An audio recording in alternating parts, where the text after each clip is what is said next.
Bonjour à toutes et à tous et bienvenue dans votre nouveau rendez-vous quotidien Smart Éducation, un magazine dédié à la formation, aux nouveaux métiers, aux nouvelles pédagogies. Le rendez-vous qui donne un futur à la jeune génération. Focus aujourd'hui sur la relation parents-enseignants. Qu'est-ce qui ne marche pas? Incompréhension du système éducatif, des parents toujours plus angoissés par le futur de leurs enfants. 48% des directeurs d'école estiment que les relations avec les parents d'élèves se sont dégradées. Comment construire des relations de confiance entre parents et enseignants et comment combattre et vaincre les peurs réciproques? Franck David Cohen, CEO de Classroom, une solution numérique pour mieux communiquer justement entre parents et enseignants, nous accompagne. Bonjour. Bonjour. Bienvenue sur le plateau Smart Éducation. Carla Dugo, coprésidente de l'association parents d'élèves FCPE, est également avec nous. Bonjour. Bonjour. Bienvenue sur le plateau de Smart Éducation. Je le disais, je vais rentrer un peu plus dans les chiffres. Donc les directeurs d'école sont de plus en plus nombreux à déclarer que les relations avec les parents d'élèves se sont dégradées. Ils étaient 30% en 2004, 40% en 2013, 48% en 2018 à faire ce constat selon une étude OpinionWay.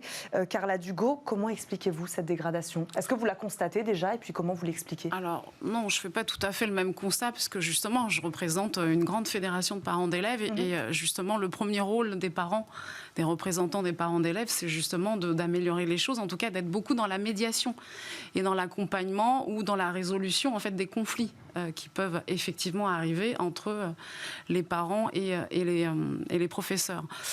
Oui, alors comment on explique cela? Écoutez, en fait, pendant le confinement, parce qu'il y a quand même un confinement qui a duré très longtemps, au contraire, les relations en fait entre les parents et les enseignants se sont finalement resserrées puisqu'en fait ils étaient obligés de trouver des outils pour communiquer davantage puisqu'en fait ils ne se rencontraient plus dans l'enceinte de l'école. Plus de relations parents-prof. Exactement, donc ils ne pouvaient plus aller en conseil d'école ou en conseil d'administration, donc tout se faisait en visioconférence et donc du coup des solutions ont été trouvées, voilà, chacun de son côté, aussi bien du côté des parents que du côté des enseignants. Aujourd'hui, c'est vrai qu'il y a un retour à l'école et c'est une bonne chose, malgré cette crise sanitaire et voilà, il faut des moyens aussi pour aider les enfants à ne pas être contaminés.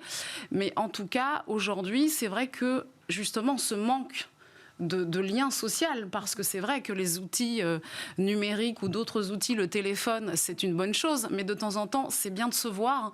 Et je pense que le fait que ces parents et ces enseignants ne se soient pas vus pendant très longtemps fait qu'aujourd'hui, c'est peut-être compliqué, en fait, la reprise. Franck David Cohen, comment vous définiriez-vous le lien entre parents et enseignants? J'imagine que vous avez fait un constat, en tout cas vous vous êtes posé cette question-là avant de créer Classroom. Bah écoutez, nous en fait, quand on a créé avec mon associé Classroom, on est parti de notre expérience de parents. Mon associé était déjà divorcé quand on a décidé d'aller sur ce terrain. Il a malheureusement pas la garde de sa fille, il la voit un week-end, une semaine sur deux. Donc il était très frustré de ne pas pouvoir finalement avoir un lien avec les enseignants de son enfant, parce que voilà, c'est quelqu'un d'impliqué et qui attache vraiment une importance. Et donc vous êtes parti plutôt d'une expérience que d'un vrai constat Voilà, c'est ça. C'est vraiment notre expérience de jeune papa. Moi, j'étais aussi jeune papa, pas encore divorcé à cette époque. Et pour d'autres raisons, c'était... Quand on a commencé à avoir cette idée, c'était en 2015. Il y avait eu des attentats en France. Donc, une sécurité renforcée aussi au sein des écoles où on ne pouvait plus rentrer dans l'école. Donc, pour d'autres raisons aussi, l'accès finalement aux enseignants était quand même compliqué. Parce que voilà, le matin, de toute façon, on est tous un peu speed quand on dépose les enfants à l'école. Le soir, les deux parents travaillent. Donc, en général, à 16h30, on ne peut pas aller chercher les enfants. Donc, ils restent à l'étude. Et en fait, on ne voit jamais quasiment les profs, à part pendant la réunion de parents une fois par an et si éventuellement on prend un rendez-vous en cours d'année. Donc ce constat-là qu'on a fait en tant que parents nous a mis sur cette voie-là et on s'est rendu compte que cette communication et cette relation entre les parents et les enseignants était absolument fondamentale pour l'épanouissement et la réussite des enfants à l'école. Donc là, on s'est dit, il faut faire quelque chose, il faut simplifier ça. Il faut qu'aujourd'hui, on a tous un smartphone dans les mains, tous, quel que soit notre milieu social. Et on doit utiliser ça pour justement faire avancer ce point-là. On va en parler en effet en tout cas se poser cette question, que peut apporter le numérique en effet au lien parents-enseignants. Carla Dugo, il a parlé de lien fondamental. Pourquoi selon vous ce lien est-il essentiel et pour qui? Pour l'élève d'abord? Oui, tout à fait. Voilà, la relation en fait parent-professeur est cruciale en fait pour la réussite de chaque élève.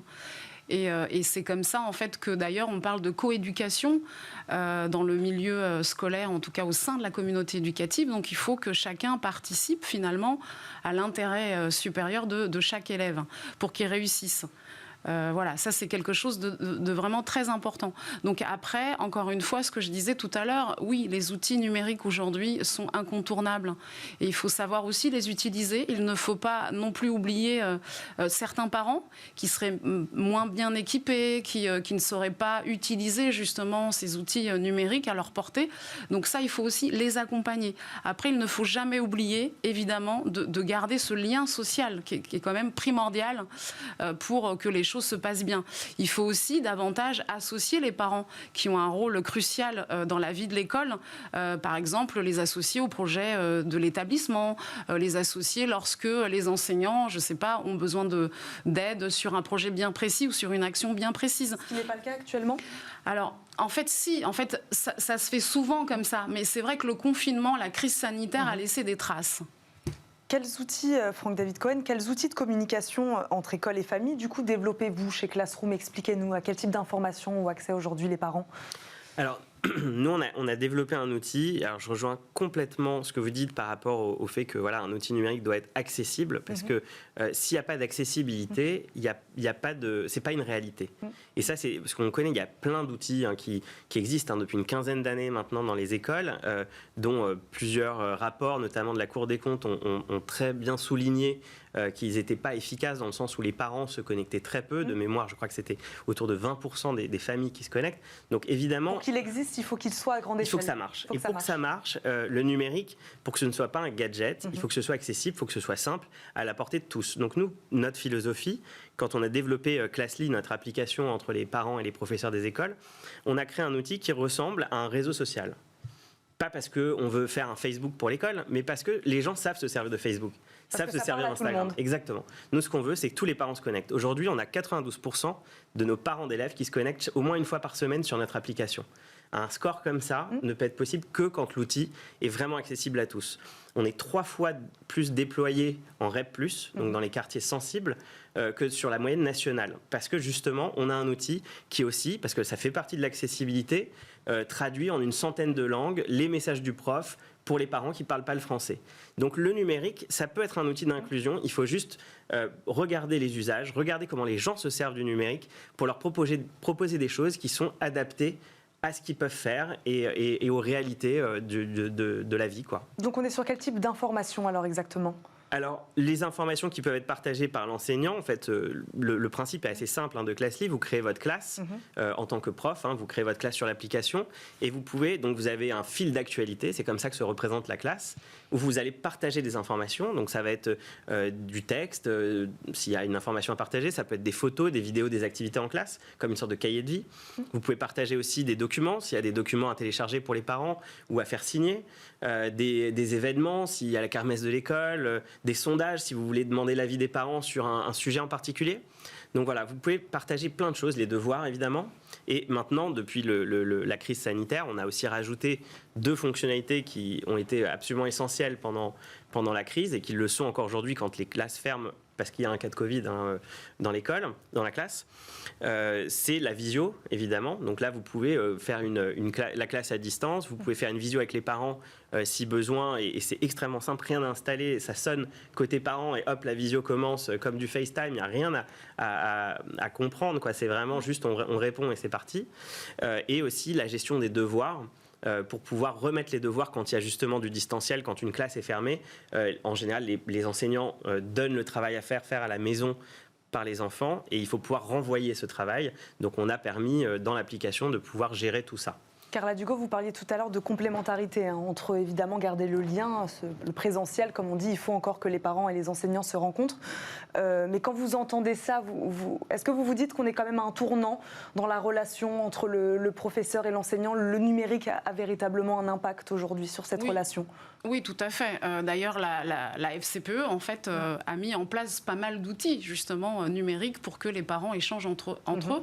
Et d'ailleurs, la FCPE est en train de développer un réseau social des parents.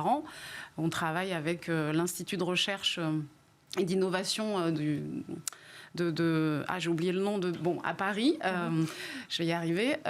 Donc en fait, voilà, on est là-dessus. Donc c'est vrai que tout le monde a dû prendre ce virage en fait du numérique. Après, les points d'alerte sur les outils numériques en règle générale, de la part de la FCPE, ce sont déjà, on tient beaucoup à la gratuité des outils et à la gratuité de la scolarité en fait des élèves. On tient aussi, on va être très vigilant aussi sur les données en fait personnelles. De chaque enfant. La protection des données. Exactement, la protection des données. Donc ça, c'est quelque chose sur lesquels en fait les parents vont être très exigeants et très regardants face à ce type en fait d'outils. Mais après, oui, bien sûr que les espaces de travail numérique sont aujourd'hui incontournables, mais il faut accompagner certains parents en fait à pouvoir les utiliser et mieux les utiliser. Franck-David Cohen, ces outils donc donnent plus de place aux parents dans le parcours scolaire. Comment préserver quand même l'indépendance des professeurs? Comment trouver la limite entre ce qu'un parent a le droit de voir, de ne pas voir, de savoir, de ne pas savoir aussi? Justement, en fait, c'est là que vraiment l'enjeu est au centre en fait des préoccupations chez nous. Oui, ça ressemble à un réseau social, mais ça n'est pas un réseau social. C'est-à-dire que c'est le professeur qui reste le maître à bord. Donc il partage ce qu'il a envie de partager. Il partage ce qu'il a envie de partager. Les parents ne peuvent pas partager dans la classe, sauf s'ils sont habilités, si c'est les parents délégués par exemple. Mais autrement, par défaut, ils ne peuvent pas partager dans la classe. Ils ne peuvent pas solliciter le professeur à n'importe quelle heure du jour et de la nuit. Ils ne peuvent pas poser 50 questions à un professeur, parce qu'il y a la possibilité de poser une question, comme quand on écrit un mot en fait, dans le cahier de liaison. Mais vous allez pouvoir poser 2 questions. Après, c'est bloqué tant que le professeur n'a pas répondu, pour éviter justement des situations de harcèlement, etc.